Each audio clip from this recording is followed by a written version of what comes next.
Work-life balance. There is nothing like work-life balance. Please hear me out. I can almost feel the side eye from the people who do an 8 to 5 through the screen, but here is my thing. One of the biggest questions that I have been asking myself lately is, why should we always say work-life balance, work? Why not think about everything else that surrounds life? Why should we just focus on work? Who will speak for social, spiritual, mental, other aspects of life? Who will speak for the fun? Who will speak for health? Why should it be just work?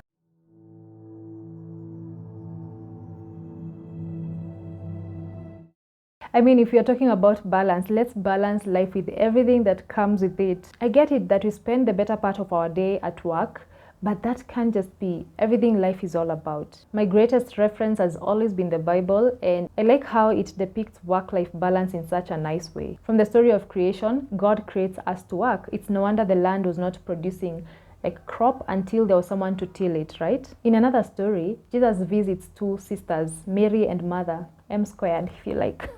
So these two sisters are very different. Mother gets so busy to ensure that the guests are taken care of. Mary, on the other hand, is at the feet of Jesus feeding from his wisdom. The picture that comes to my mind, Mary is actually, like her elbows are on Jesus and her hands are here, and she's looking at him with so much admiration, and she's thinking, how can such wisdom live in just one person?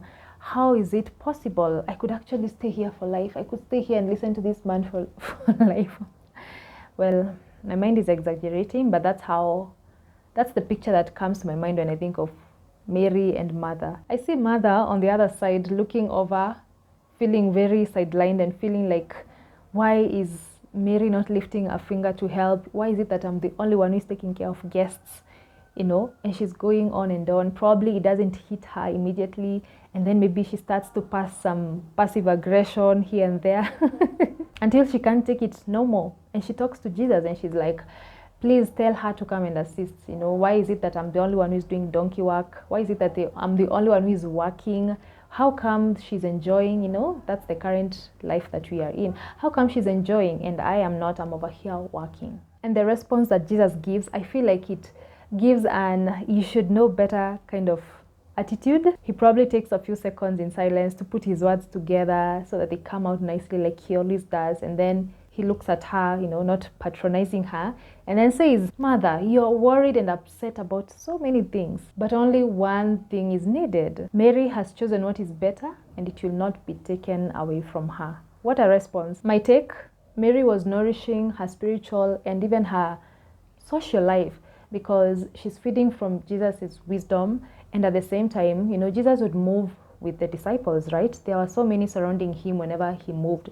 And now them coming to this home that belonged to the sisters, it meant maybe they came with a number of people. And so there's a lot of community, a lot of fellowship, a lot of fun, and Mary is not missing out in any of these things. Mother is busying herself with things that probably people were not even thinking about at that moment. Maybe for them it was just a moment of just community and laughter. No one was thinking about maybe food.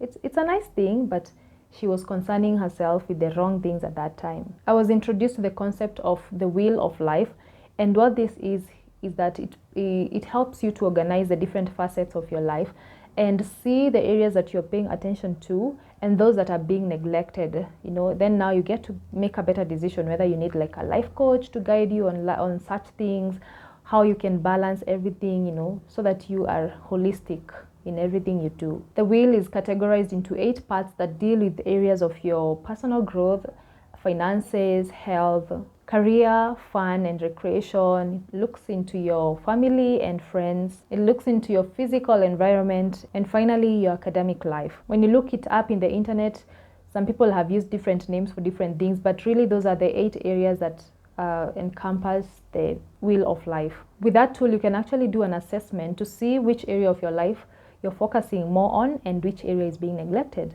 Let's look at it in depth, but with a layman's understanding. I hope that makes sense. If your health is not in check, your work is affected. We need our friends, family, and our significant others to fill our cup, and this refuels us in ways that work cannot. And what is work? If we are not using it for enjoyment, what is finances if you're not using it to have fun? Are we working just to work? Come on, enjoyment should be in the picture, period. When we talk about environment, how comfortable is the place that we are staying, our homes? Believe it or not, comfort is an integral part on how we show up for ourselves. And again, comfort translates to good performance and calm minds. Do you then see why it's unfair to just pick work and balance it with life? Well, there are so many other things. It's our responsibility to ensure that all these things are sorted if you want to have a balanced life. Define it in your own context. Does it mean changing careers?